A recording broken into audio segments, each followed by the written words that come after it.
রাজধানীর মগবাজার আনুদ্বীপ CNG filling station.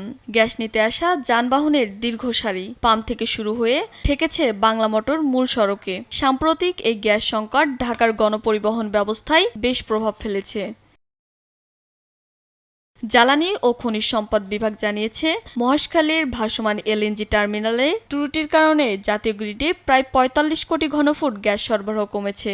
ফলে গ্যাসের পর্যাপ্ত প্রেসার না থাকায় বন্ধ রাখতে হয়েছে বেশ কিছু পাম্প। এতে বাড়তি চাপ পড়েছে চালু থাকা অন্য সিএনজি ফিলিং স্টেশনগুলোতে। গ্যাস নিতে এসে দীর্ঘ সময় লাইনে অপেক্ষা করতে হচ্ছে চালকদের। 7টার সময় সিরিয়াল দিছি, এই বাংলা মোটর তো এই পর্যন্ত আসছি আর কি। 2 ঘন্টা 3 ঘন্টা দাঁড়া থেকেও 50 টাকা 60 টাকা ঢোকে।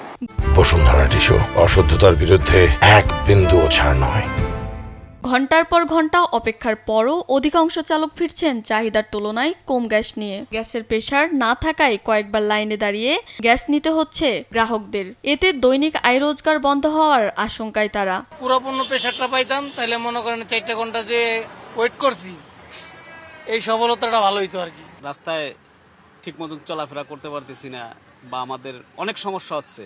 পাম্প কর্তৃপক্ষ বলছে, পর্যাপ্ত প্রেসার না থাকায় তাদের সরবরাহ স্বাভাবিক রাখা কঠিন হয়ে পড়েছে। প্রেসার কমের কারণে আমাদের একটা মেশিন টোটালি অফ, বড় মেশিনটা। আর যেগুলো চলছে ওগুলো মোটামুটি ভাবে প্রেসার যেভাবে আমরা নিয়ন্ত্রণ করছি, আগে যেভাবে প্রেসারটা ছিল ওইভাবে নেই।